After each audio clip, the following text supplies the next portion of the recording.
En 58-59, quand le président Houphouët dit on ne peut pas laisser le Sahel devenir ce que le Sahel veut que le Sahel soit, un Africain.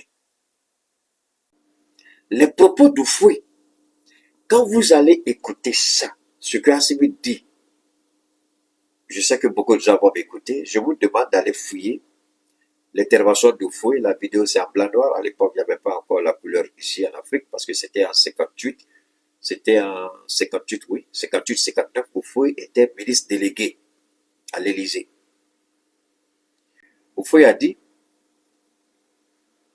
le Sahel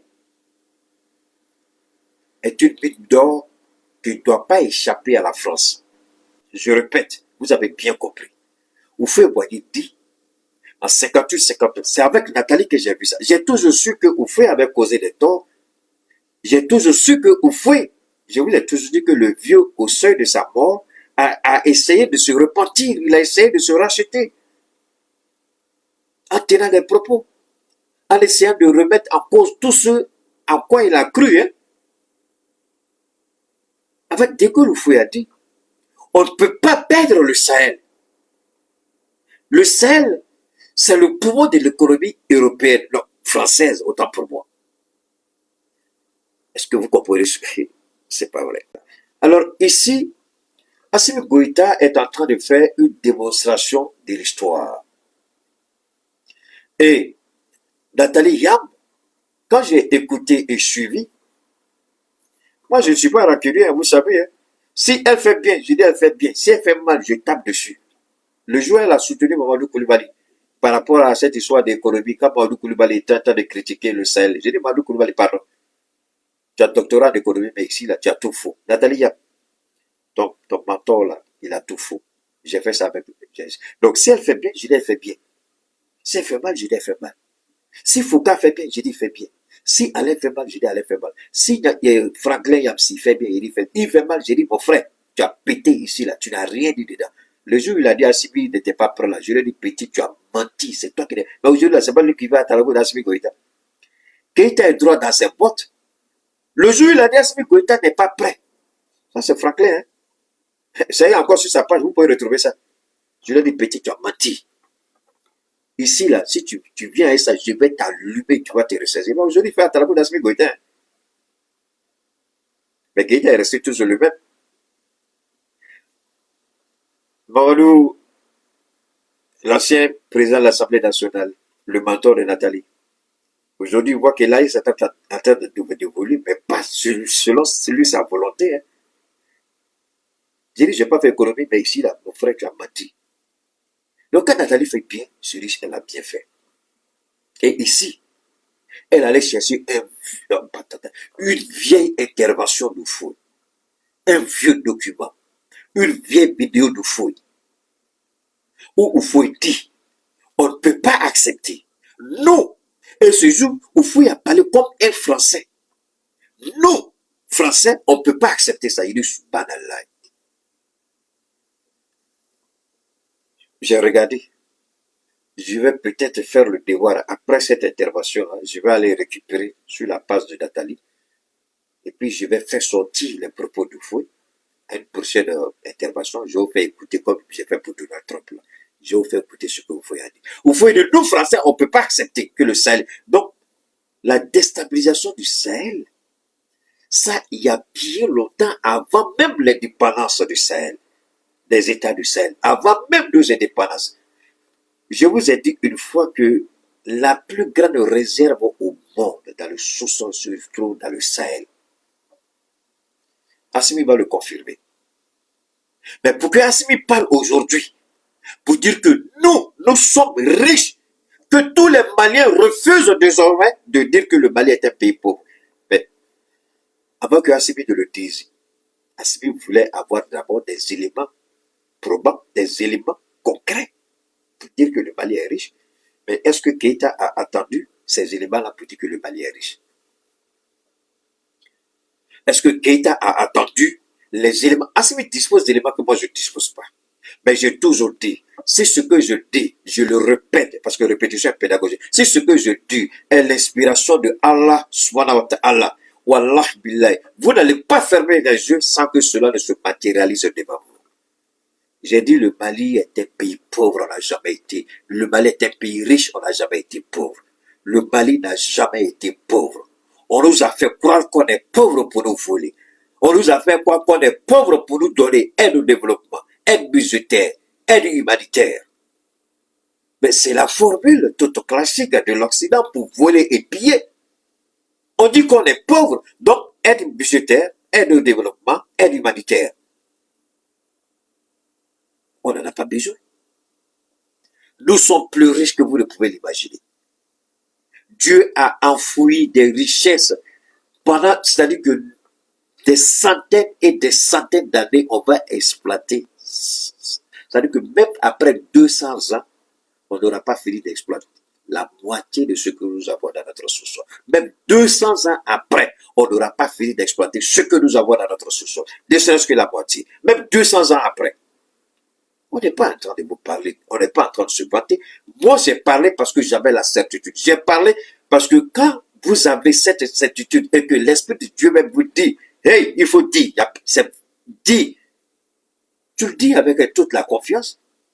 Assimi Goïta, c'est ce qu'il va le dire tout à l'heure, on va l'écouter. Ne vous en faites pas. Je plante à ma manière aussi le décor, pour que vous compreniez bien.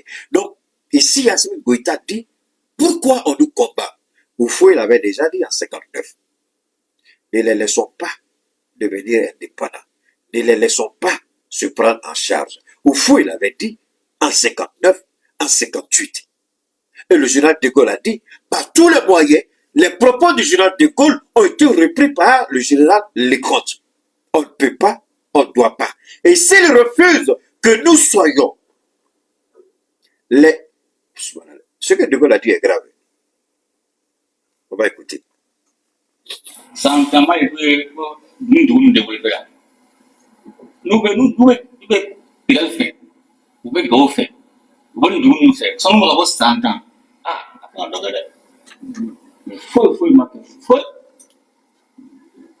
Armée donné machine iran aga bagelima o machine brani adona ro nyese o asanumbo ay dala jere ko flado so ama tiya ama jan joro la angana fasala teleke pada tata mangan gore wari koni tata mangan ko na fasala nanga jamana dongal olu ba jen dina tika ore ko famu ta olo rade so ama teleke ama sura fam dans sura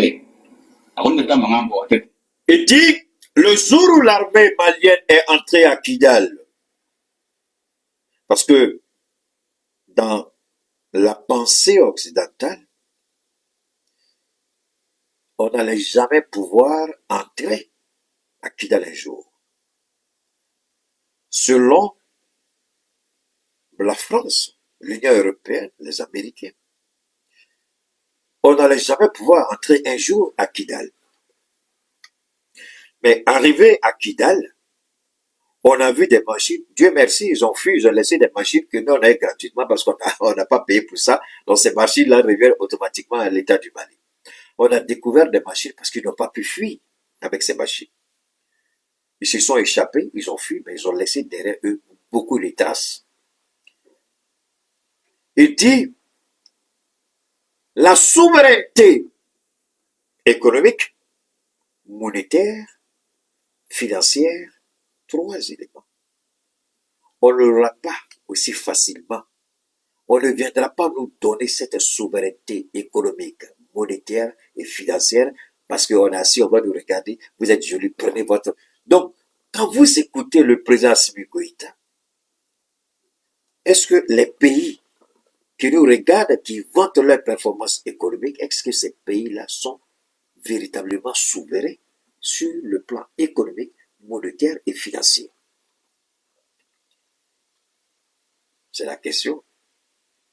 On a écouté Assimi Goïta, mais quand vous écoutez Assimi Goïta, vous devez regarder autour de vous. Il y a un pays aujourd'hui qui, moi, même si je ne suis pas trop d'accord avec le président, mais je reste convaincu qu'il a fait le bon choix pour son pays. Et ce président-là ne joue pas avec les intérêts de son pays. Paul Kagame. On peut ne pas aimer Paul Kagame. D'ailleurs, il n'a jamais demandé à quelqu'un de l'aimer. On peut ne pas l'apprécier, il s'en fout éperdument. Mais Paul Kagame a changé la face du Rwanda.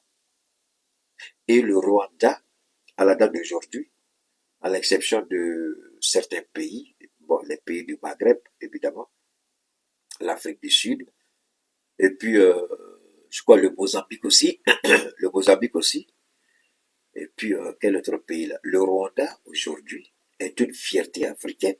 On peut ne pas être d'accord avec Kagame. On peut dire tout, mais il a développé son pays. Il a développé son pays. Mais pourtant, le Rwanda n'a même pas de sous-sol. Comment il l'a fait? Il a mis son génie créatif en œuvre. Il allait chercher là où il voulait. Ce qui s'est passé au Rwanda, c'est ce qui se passe entre deux États et le monde occidental. En 58-59, quand le président Houphouët dit on ne peut pas laisser le Sahel devenir ce que le Sahel veut que le Sahel soit. Un Africain. Un Africain qui vend ses propres Africains aux petits blancs, aux petits colons. De Gaulle dit nos entreprises doivent de façon libre avoir accès aux ressources naturelles, au sous-sol de tous les pays du Sahel. De Gaulle l'a dit. Si vous ne l'acceptez pas, on va vous faire subir par la force. C'est ce que le général Lecomte a dit. C'est ce que l'ancien ministre de l'économie et des finances a dit, un Français. Il va falloir tôt ou tard revenir au Sahel avec les armes. Ici, qu'est-ce que cela nous dit? Cela nous dit que sans nous, ils ne seront rien. Assimi va le développer. Sans nous, ils ne sont rien. Mais au lieu de venir au moins avec l'honnêteté, c'est pour vous, parole d'égal à égal. Quelles sont vos conditions? Non. Ils viennent avec un système de 5%. Le système de 5%, avec compensation budgétaire, appui budgétaire, aide au développement, aide humanitaire, mais en même temps, on vous achète ça à 3%, 5%, 6%. Et les 5%, en général, ne vont jamais dans les caisses de l'État. Les 5% vont dans les poches de l'élite. On partage ça entre ceux qui sont au pouvoir. Voilà une réalité bien triste que nous vivons en Afrique. C'est De Gaulle qui a mis cette mentalité où ils acceptent où on va utiliser la force. Et Houphouët, il a été acheté pour vendre ses frères. Je ne sais pas, c'est vrai que vous voyez la carcasse de l'homme couché dans... Il a construit sa tombe, le caveau familial, comme un lieu de pèlerinage, bien entretenu. Vous voyez l'homme qui est là, mais l'esprit est tourmenté. L'esprit d'Houphouët, Dieu seul sait dans quelle tourmente se trouve l'esprit d'Houphouët. On voit son corps couché. Mais ce qu'il a fait n'était pas... Non, il n'a pas été un enfant de cœur avec le Sahel, parce qu'il a soutenu l'oppression, il a soutenu le vol, il a encouragé le pillage quand il était ministre délégué à l'Élysée. Je vous invite à aller regarder la dernière publication de Nathalie Yamb pour comprendre la gravité de la situation quand Assimi Goïta parle. Est-ce qu'il a eu connaissance des propos d'Houphouët? Évidemment. Il a un service de renseignement, il a des conseillers. Donc, ce que le Sahel vit aujourd'hui avait été déjà annoncé par Houphouët et De Gaulle depuis 58 et 59. Ce que nous vivons aujourd'hui, ce n'est pas une question de dire quand Azawa de bêtises, idiotie, c'est pas ça. C'est pas ça. Non. C'est parce que des richesses immenses ont été découvertes. Des ressources incommensurables. On ne peut pas laisser ces gens-là se développer. Mais Assimi a une très bonne nouvelle pour Houphouët. dont l'esprit est en train d'être tourmenté. Aujourd'hui, il se trouve, je ne vais pas me parler, je respecte ça. Je ne veux pas offenser sa famille, mais Dieu seul sait ce que son esprit dit aujourd'hui. Mais Assimi, il y a une bonne nouvelle pour l'esprit de Fouet. Assimi a une bonne nouvelle pour l'esprit de De Gaulle. Et Assimi a une bonne nouvelle pour tous les ratés français qui pensent qu'ils peuvent revenir encore, prendre possession de ce qui nous appartient. Assimi a une bonne nouvelle. On va l'écouter.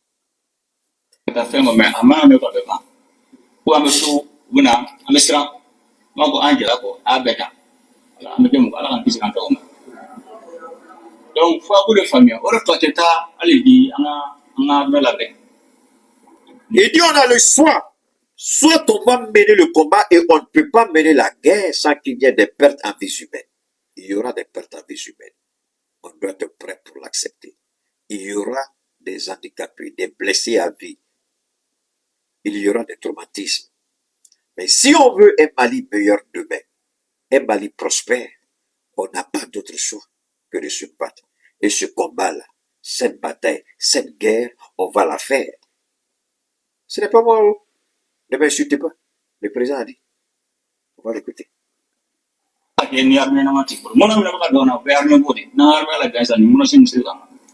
Il dit toutes les frustrations que nous avons subies en tant que pays, je ne parlerai pas d'État, c'est parce qu'on n'a jamais une armée. On n'avait pas une armée. Qu'est-ce que Keïta a dit? Alors, les idiots qui ont parlé de flamme de la paix de Alpha Oumar Konaré, voilà pourquoi moi je dis, un jour ou l'autre, que ce soit devant la justice des hommes, mais la justice de l'histoire et la justice divine, la justice de Dieu, Alpha Oumar Konaré va rendre compte. Soit Alpha Oumar Konaré va rendre compte ici et demander pardon au peuple malien avant sa mort. C'est la seule chose que je demande à ce monsieur, l'ancien président du Mali, soi-disant démocratiquement élu. Alpha Oumar Konaré, si tu peux entendre ma voix, si tu entends ma voix, parce que les gens disent des choses, je n'ai pas envie de mentir sur vous pour dire que, effectivement, non. Moi, ce que je dis, monsieur le président Konaré, sortez et demandez publiquement pardon au peuple malien. Parce qu'Assimi Goïta ici vient de démontrer que la politique sécuritaire d'Alpha Oumar Konaré a été catastrophique pour le Mali. Et c'est parce que Alpha Oumar Konaré a détruit l'armée du Mali que le Mali a subi toutes ces frustrations et ces humiliations. Si on avait une armée digne de ce nom, on n'allait pas connaître ce qu'on a connu. On n'allait pas être humilié tel qu'on l'a été. La flamme de la paix, c'est Alpha Oumar Konaré. Quel pays peut se développer sans une armée? Je vous ai toujours posé cette question. Si on vous fait croire que c'est l'or, c'est la quantité de pétrole, c'est bullshit, fucking bullshit. It doesn't work like that. C'est faux. C'est la puissance de ton armée qui fait qu'on te craint. Et il va le démontrer à Assimi Goïta. On a voulu faire croire au président. Non, performance économique, blablabla. Non, on s'en fout. Demain, là, même le Burkina qui n'est pas encore à la moitié de son équipement, selon Ibrahim, si le Burkina envoie seulement la moitié de son équipement, je vous jure au nom de Dieu que le Burkina va prendre la Côte d'Ivoire. Si le Burkina lance les opérations militaires aujourd'hui, je vous jure au nom de tous messieurs, avant la fin de la journée, demain matin, le Burkina sera au palais présidentiel en Côte d'Ivoire. Merci d'avoir regardé la vidéo. Avant de nous quitter, n'hésitez pas à partager vos avis dans les commentaires. À bientôt pour de nouvelles vidéos.